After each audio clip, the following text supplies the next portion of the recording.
자, B 소장님, 김태우 소장을 모시겠습니다.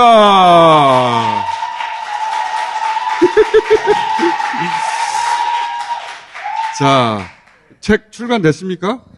내일부터 예약 판매고요. 책 제목이 뭐였죠? 이재명의 스피치로 바뀌었고요. 윤석열의 말과 심리가 부록입니다. 책은 이재명 스피치 분석하고 부록으로 윤석열도 해준다. 네. 자, 지난번에 이제 윤석열 후보가 여러 가지 토론회나 간담회에서 했던 말들 잘라서 그 특징을 짚는 시간을 1부 했는데 오늘 2부입니다. 박근혜 정부 때 대통령과 관계가 불편해졌지만 저는 여전히 정세 없는 복지는 허구다. 이렇게 생각하고 문재인 정부 들어와서 정세 없는 복지는 허구란 말이 훨씬 더 지난번에 질문했을 때도 자꾸 그렇게 얘기를 하셨는데 예. 지금 복지 재원 조달을 위해서 가장 우선적으로 할 만한 것이 부가세 증세다. 부가세 정세에 대해서 지금도 계속 주장하고 계시는 겁니다. 부가세 정세에 대해서 윤석열 후보께서 많이 잘못 알고 계시는데요. 네. 지금 부가세를 올리면 유 후보님의 지금 입장을 물어보는 겁니다. 아니 제가 입장 말씀드립니다. 네네. 부가세를 올리면 자영업자가 곤란해진다라는 말씀 네. 틀린 말씀입니다. 세금은 부가세는 소비세의 일종이기 때문에 알겠습니다. 소비자가 부담하는 거지 네. 그거는 자영업자가 부담하는 게 아닙니다. 알겠습니다. 그래서 부가세를 올린다고 해서 마치 자영업자가 굉장히 곤란해질 것 같이 계속 질문하겠습니다. 말씀하시는데 그건 어쨌든 잘못된 그 이야기입니다. 입장은 뭐 부가세 증세가 맞다는 입장이시고. 저는 어떤 장면이 떠오르냐면 철없는 아이가 어른들한테 막 덤비다가 한 대 주워박히고 팍 찌그러지는 그런 장면이 떠오르거든요. 말을 못 알아들었어요. 예, 그건 뭐 이제 항상 못 알아들으시니까 이제 그건 뭐 논외로 하고 이 급격한 전이상실이 있어요. 윤석열 후보가. 굉장히 거칠게 공격을 하거든요. 그렇죠. 말도 끊고 들어가고. 네. 근데 딱 꺾이는 순간 확 주저앉습니다. 급격하게 전의를 상실하고 의기소침해져요. 제가 계속 분석을 했지만 겁이 많고 무력감이 심한 사람이지 않습니까? 그러니까 이런 사람한테 제일 중요한 것은 방어막이 깨지지 않는 거거든요. 방어막이 깨질 듯 하면 이제 흥분하죠. 근데 깨졌다 싶을 때, 그때는 완전히 다운됩니다. 그때도 보면 더 공격을 못하고 그냥 알겠습니다. 다른 질문하겠습니다. 이런 식으로 확 틀어버리지 않습니까? 그리고 그럴 때는 사람을 못 봐요. 네, 그렇죠. 사람을 못 보고 자꾸 아래를 보고 있는. 전황이 불리해지면 후퇴할 수는 있어요. 근데 질서정연하게 후퇴를 해야 되는데 겁 많은 군대는 불리해지면 총도 버리고 철모도 버리고 막 우왕좌왕 후퇴하거든요. 그렇지. 이게 확 무너지는 거죠. 그게 이제 전투의 승패를 가름했죠. 네네. 그래서 한 번에 전열이 흩어지는 부대가 지는 거예요. 맞습니다. 네, 항상. 네, 후퇴할 수는 있지만 질서정연하게 해야죠. 자기가 틀렸다. 그러면 그거는 제가 잘못한 것 같습니다. 이러면서 이제 해야 되는데 윤석열 후보는 확 틀어요. 도망가는 거지. 재빨리. 예. 그래서 앞으로 이재명 후보하고 윤석열 후보가 이제 토론회가 있지 않겠습니까? 그래서 오늘 보시는 장면이 연출될 가능성이 있어요. 1대1 토론 이번에 역대급으로 재밌을 것 같은데. 예, 재밌을 겁니다. 근데 제 생각에는 그 김건희 씨가 나온 게 더 좋긴 할 것 같은데. 뭐 코치를 받겠지만 한계가 있으니까. 자, 사람들이 이 국민의힘 토론을 많이 안 봤거든요. 근데 거기서 토론을 많이 했어요. 많이 했습니다. 예. 네, 그래서 영상이 많이 남아 있는데. 작게 5015 아시죠? 네. 작게 5015가 발동이 되면 대통령으로서 제일 먼저 무엇을 해야 됩니까? 글쎄요. 한번 좀 설명해 주시죠. 아니 작게 5015 아시냐고 했잖아요. 국가 그 남침이라든가 이런 비상시에 발동되는 그 저거 아닙니까? 작전 계획? 그게 아니고 네. 작게 5015라는 것은 한미연합사령부가 네. 전시의 네. 대북 계획입니다. 그러니까 전시 계획. 대북 계획인데 작게 5015가 발동이 되면 대통령으로서 제일 먼저 무엇을 해야 되느냐면 이거 굉장히 중요한 문제예요. 그래서 저는 제가 대통령이라면 일단 한미연합 그 작전을 해야 되기 때문에 일단 미국 대통령과 먼저 통화를 하겠습니다. 작게 5015 되면 미국 대통령하고 이미 협의가 끝난 거예요. 네. 이게 시행이 되면 어떻게 되는가 하면 네. 원래 작게 5027, 5029 다 있었는데 이게 다 폐기되고 네. 많이 혼났어 이때. 예. 뭐 계속 보시면 좀 스트레스 받으실까봐 짧게 잘랐습니다. 근데 제가 지난번 시간 때 예. 윤석열 후보가 내를 끝에 붙이는 것이 아, 아주 무서운 환경에서 자라난 데서 생긴 지난 시간에 그렇게 말씀하셨지. 예, 그래서 대화 중에 네네 나올 때가 있다고. 예, 맨 끝에 내로 붙이잖아요. 예. 그게 이제 무서운 어린 시절을 경험한 데서 온 말습관일 것이다. 그렇게 말씀드렸는데 여기서도 보시면 밀리니까 아주 얌전한 착한 학생처럼 네 이렇게 대답하는 장면이 나오지 않습니까? 갑자기. 네, 맨 네. 끝에는 그냥 가만히 이제 들으면서 선생님 훈시 듣는 학생 같잖아요. 이겁니다. 이게 무너지면 윤석열 후보는 속수무치고 무너지면서 아주 얌전해져요. 네, 이런 식으로. 이런 것이 이제 윤석열 후보의 심리적 특징 중에서 바로 무력감, 그 다음에 두려움과 관련이 있다라는 것이고요. 자신이 총장까지 갔기 때문에 개발한 스킬들이 있을 거 아니에요. 네, 그런 스킬들로 다 방어막을 치고 있다가 네. 그게 뚫리기 시작하면 그때 이제 그 사람의 본 바탕이 나오는 거거든요. 그렇죠. 네, 소장님은 이제 그 본 바탕, 생김새가 어떤가 이걸 말씀하시는 거잖아요. 그렇습니다. 무너진다, 네. 도망간다, 네. 외면한다, 네, 학생이 돼버린다. 그렇습니다. 아이가 되는 거죠, 순식간에. 그렇습니다. 권위주의적 성격자는 태도가 금방 변합니다. 강한 사람 앞에서는 약하고, 약한 사람 앞에서 강한데, 윤석열 후보는 사실 자기가 항상 강자라고 생각하죠. 너희들쯤이야. 그래서 갑을 관계로 보고 있다가 여기서 밀려버렸잖아요. 그럼 순간적으로 심리적으로 이제 자기가 을이 돼버리는 거죠. 그렇게 되면 확 무너지는 거죠. 한 방에. 위아래로만 파악하기 있기 때문에 네. 자기가 위인 위상이 무너지면 그렇죠. 같이 무너져 버리는 거구나. 그렇습니다. 그때부터는 완전히 이제 얌전한 학생, 착한 학생이 되는 겁니다. 근데 이재명 후보는 정반대 스타일이잖아요. 그렇죠. 그래서 이재명 후보는 강자한테 강하고 강강약약이죠. 그러니까 이재명 후보 같은 경우는 이제 다음번 때 분석을 좀 하겠습니다만 센 사람 앞에 가면 굉장히 세게 나가고 약한 사람들 앞에 가면 어조부터 부드러워져요. 아주 틀립니다. 그러니까 뒤에 이제 말꼬리를 처리하는 방식도 틀리고요. 그러니까 이재명 후보는 전형적인 강강약약의 입장에서 사람을 대하고 윤석열 후보는 완전 반대인 거죠. 강약, 약강입니다. 이재명 후보는 스스로 약자를 일부러 챙기려고 하는 게 아니라 그 그룹의 일원이라고 생각하는 것 같아요. 스스로를. 정체성을 그렇게 가지고 있는 것 같아요. 그렇죠. 제가 네. 처음부터 노동자 정체성이 있다 이렇게 말씀드렸고 국민에 대한 강한 연대감이 있다. 이러기 때문에 이재명 후보는 사실 비언어적 메시지도 보면 항상 사람들하고 눈을 맞추고 손을 내밀어서 손을 잡으려고 그러고 나이 드신 어른들하고 얘기할 때는 꼭 주저앉거나 허리를 굽혀요. 유세 도중에 이렇게 나오다가 국민들이 환호하니까 큰 절을 올리는 장면도 있습니다. 보통 사람들에 대한 태도를 알 수 있죠. 윤석열 후보는 90도 절도 잘 안 하죠. 예. 그거 배 때문에 그런 거 아닐까요? 백화점 좀. 저도 그건 좀 고려합니다만. 세 번째. 다음으로 넘어가겠습니다. 반대하시나요? 우리 홍 후보님께서는 제주 경제특별자치도를 반대하십니까? 가만히 있어 보세요. 네. 그래 하지 말고 네. 제가 주도권 토론입니다. 아니 그러니까 네. 말씀하시는 거 보면 꼭 반대 말씀하실 때 그런 식으로 끼어들고 그러니까 토론이 잘 안 돼요. 그래 하지 마시고 주도권 할 때 그냥 말씀하세요. 따라오시는 겁니다. 그러니까 말씀하세요. 네. 예. 윤석열 후보 특징은 규칙과 뭐 이런 거를 의외로 안 지켜요.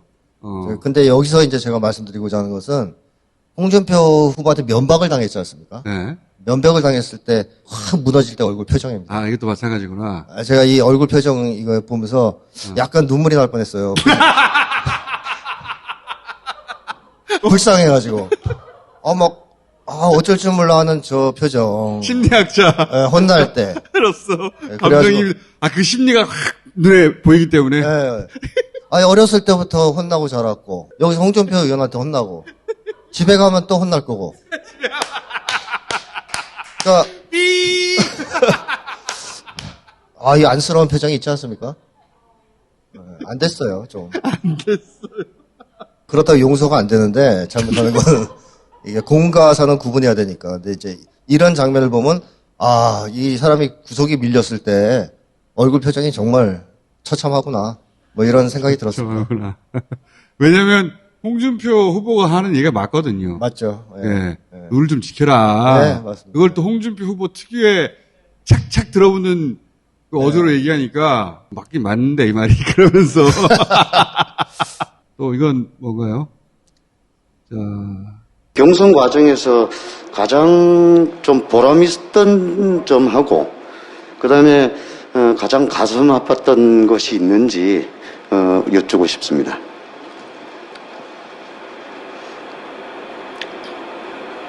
제가 정치 신인이지만 우리 당에 또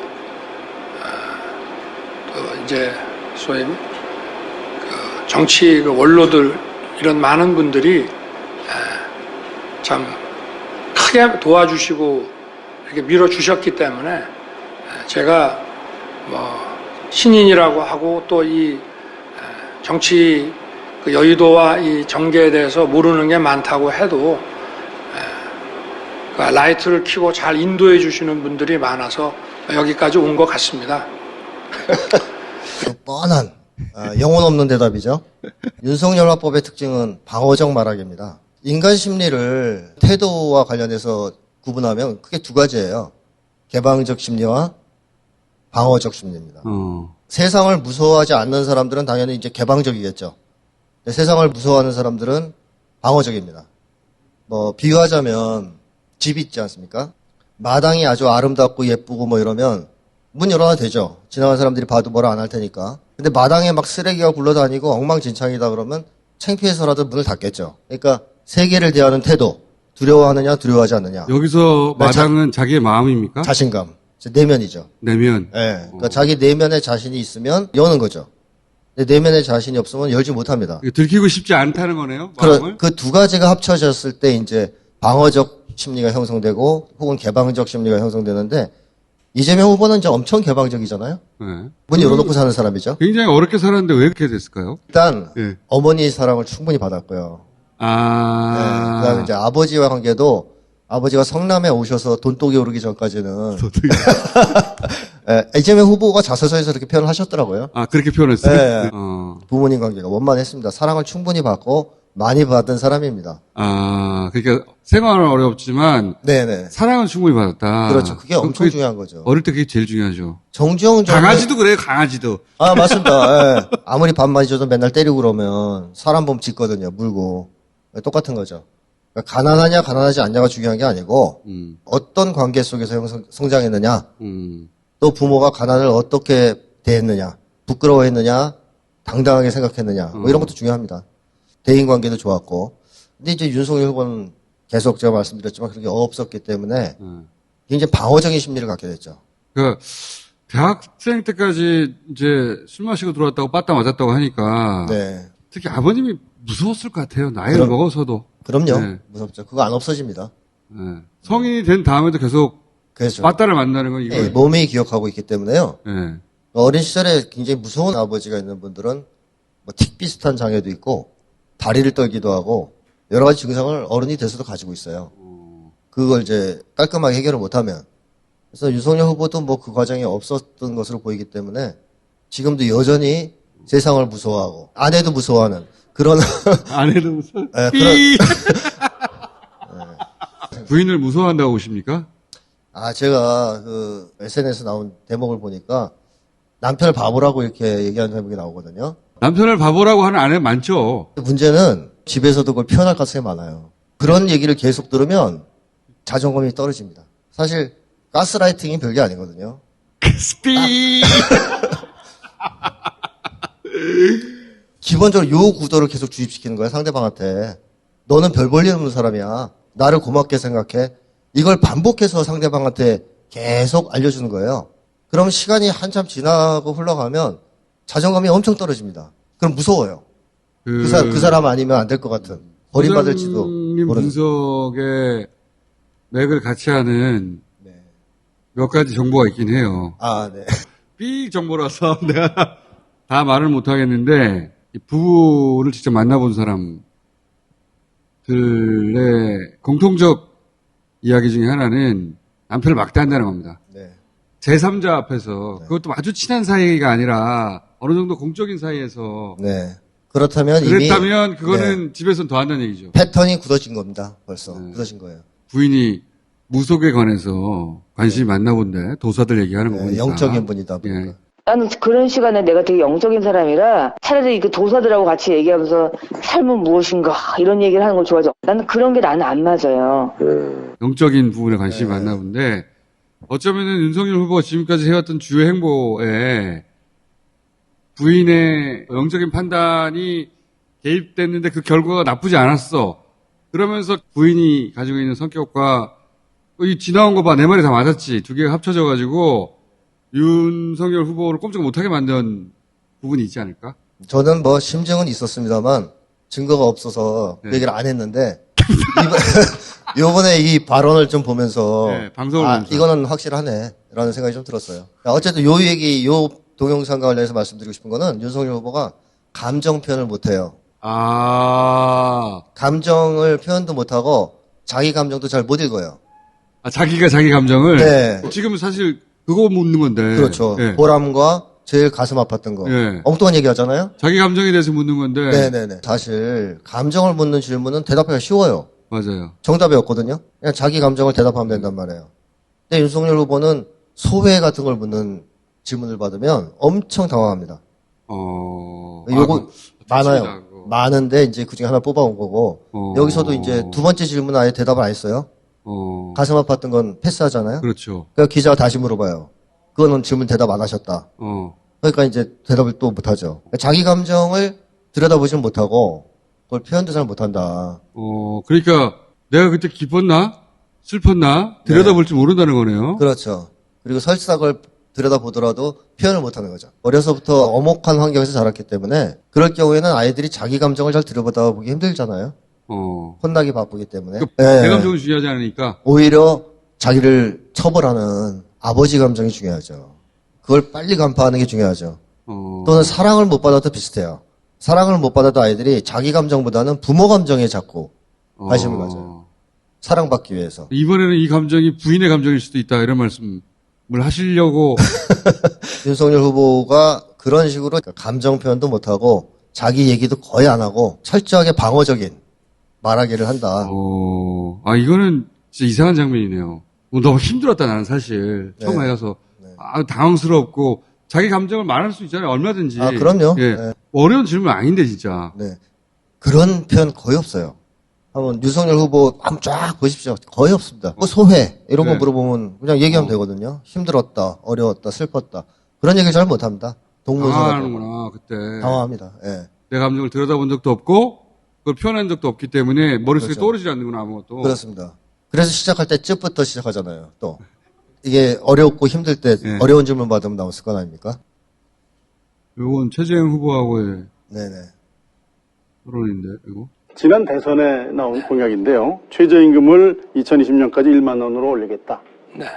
또 기업이 비정규직 고용을 제한하고 법인세를 인상하겠다.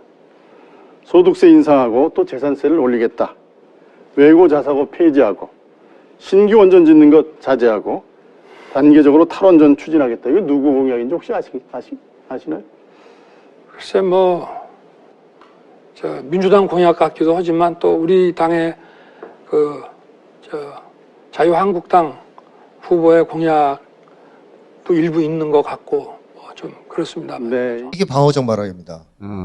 이제 개방적 말하기는 자기를 드러낼 뿐만 아니라 상대방이 물어보면 답변을 하거든요. 정확하게. 잘 모르겠습니다. 이렇게 얘기하잖아요.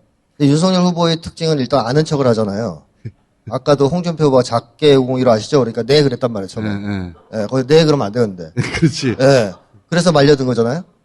이것도 모르면 모른다 그래야 되는데 사실 저렇게 물어보면 누가 알겠습니까? 그렇죠. 잘 모르죠. 그럼 모르겠습니다. 이렇게 얘기하면 되는데 거기서 민주당인 것 같기도 하고 우리 당인 것 같기도 하고 하다 마지막 결론은 정확히는 잘 모르겠습니다. 명언. 그러니까 모르는데 정확히 잘 모른다는 것은 무슨 뜻일까요? 이런 사품 많이 등장해요. 맞아요. 말씀하신 게 생각나는 게 양쪽 정반대 상황을 둘 다 말하고 그리고 나서 뭐뭐 했습니다마는 이런 식으로 넘어가는 해법이 그렇죠. 많아요. 그렇게 많죠. 그게 다 방어적 말하기. 그 다음에 이제 윤석열 후보의 특징 중에 하나는 의견을 명확하게 표현을 안 하겠죠. 어려운 질문 받으면. 당신 의견이 뭐냐고 물어보는데 이렇게 얘기해요. 사람마다 의견이 다를 수 있지 않습니까? 그러니까 너의 의견이 뭐냐고? 네, 그걸 물어봤는데 사람마다 의견이 다르다 그러면서 계속 발뺌을 하고 이런 게 방어적 말하기인데요. 자기는 사라지고 네. 주변에 있는 정보만 계속 던지는 거구나 그냥. 이재명 후보 같은 경우에 토론하는 거 보면 모르는 거 나오면 모른다 그래요. 그건 내가 몰랐는데 굉장히 좋은 의견이다. 내가 받아들이겠다. 연구해보겠다. 이렇게 얘기하거든요.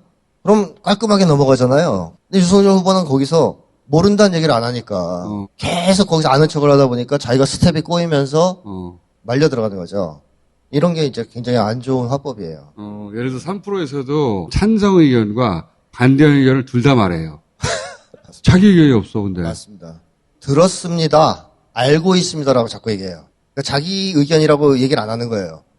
내가 지금 말하는 건 이렇게 들어서 내가 그걸 전하는 거다. 나중에 면피하기 좋지 않습니까? 그렇지. 왜 그렇게 얘기했어? 그러면 그렇게 들었다. 그 나한테 전해준 사람이 문제다. 이런 습관들, 언어 습관들이 다 방어적 말하기와 관련이 있습니다. 이쪽 말 들어보면 맞고 저쪽 말 들어보면 맞고 그런 상황은 사회 속에 언제나 많잖아요. 그렇죠. 그래서 결정해줘야 되는 거거든 대통령은. 예. 그걸 못하는 거예요 그러니까. 결정하는 자리에 어울리지 않는 사람이 있어요. 맞습니다. 예. 게다가 자기 의견조차 얘기를 안 합니다. 최소한 의견은 얘기해야 되는데. 틀리든 맞든 의견이 분명히 존재해야 되거든요 리더는. 그렇습니다. 예. 의견이 없어. 네네. 하나만 더 할까요 오늘은? 네네. 네. 박영수 특검하고 우리 윤석열 수사팀장이 적폐 수사하는 거는 다 잘한 거고, 예? 지금 이 문재인 검찰이, 예? 지금 윤석열 후보의 부인이나 장모 주가 조작 사건이나 배임 사건 이런 거를 수사하는 거는 계속 지금 정치적 수사라고 그러시는데. 대장동 사건보다 예, 알겠습니다. 그래서 1년 6개월 동안 안 나왔지 않습니까? 오늘, 제가 그게 아니요. 그게 제가 쓴 게 아니고 공직자를 하면서 제가 다른 분한테 이제 돈을 질문할게요. 피해 다닌 사람인데 무슨 예. 그런 말씀을 하십니까? 참. 아니요. 지금 후보님, 제가 다른 질문하는 후보께 거하고 질문해 지금 주시죠. 답변하는 거는 아무 관계가 없는 이야기를 하세요. 원희룡 후보님한테 미안합니다. 이제 시간이 앞으로 없어서 이런 질문을 하시면은 간단하게 지금 묻겠습니다. 어떤 후보자 아까 이거 호남 비방 제가 특임 답변할 장관 필요가 아니 없어요. 제가 질문하는데 계속 지금 방해를 하시는 겁니까? 방해하는 것이 아니라 예. 성의 있게 그래도 답변해드린 겁니다. 아까 이 정도면은. 호남 특임 장관 말씀. 방해하는 거 맞잖아요? 방해하는 게 아니라 하면서 방해하는. 모른다고 얘기 안 하면서 모르는. 뭐 이런 게 이제 윤석열 후보의 주특기인데. 모른다고 안 하면서 모르는. 근데 윤석열 후보의 말하기의 또 하나의 특징은 자기중심적 말하기입니다. 그러니까 이재명 후보는 연설을 하더라도 그런 식이에요. 소통을 해요. 질문하고 대답하고 막 이런 식인데 윤석열 후보는 어떤 대화이든 간에 철저하게 자기중심적이에요. 바깥을 보지 않습니다. 근데 이 자기중심성은 보통 애정결핍이 심하거나 나르시시즘 성향이 있거나 아니면 두려움이 강하거나 이럴 때 이제 자기중심성이 생기거든요. 윤석열 후보는 세 가지 다 있어요. 특히 이제 두려움 같은 게 크죠. 그러다 보니까 어느 순간 바깥을 거의 놓친다. 제가 지난번에 말씀드렸듯이. 바깥을 놓쳐요. 상황을 놓쳐버립니다. 그러니까 지금 무슨 상황이 벌어지고 있는지 확 놓치는 경우가 많아요. 그렇습니다. 그래서 엉뚱한 말을 하죠. 네네. 이것도 지금 어떤 상황인지 놓친 거예요. 그렇죠. 지금은 상대 후보가 다른 후보에게 말하는 시간이거든요. 그렇습니다. 예. 상황하고 상관없어요. 자기가 그냥 말하는 거야, 막. 네, 맞습니다. 네. 근데 이런 장면이 여러 번 나와요. 이런 거는 놓친 거예요. 객관적으로 현재 상황을 파악해서 거기에 맞게 행동해야 되잖아요. 그렇죠. 이 상황에선 자기중심성이 거의 이제 외부의 상황을 다 놓쳐버리는 거로 나타나죠. 그래서 이 장면 말고 다른 데서도 사회자가 계속 제지하는데도 안 들어요. 계속 마이크가 꺼졌는데도 자기 얘기를 하는 장면도 있어요. 아까 감정을 잘 못 읽는다 그랬는데 자기 감정을 잘 못 읽으면 타인의 감정을 못 읽거든요. 그러니까 공감 능력은 결국 자기 감정을 읽는 능력에 기초하는 건데 자기 감정을 못 읽는 사람이에요. 타인에게 공감 못 하죠. 그러면 남들이 눈에 들어오지 않습니다. 그냥 오로지 자기만 들어오는 거죠. 그러면서 대화를 할 때, 말을 할 때도 굉장히 자기중심적이에요. 들으면 들을수록 위험하다. 위험하죠. 네. 네, 의사결정권자로서는 굉장히 위험하다. 그렇습니다. 굉장히 위험합니다. 오늘 여기까지 하겠습니다. 네. 감사합니다.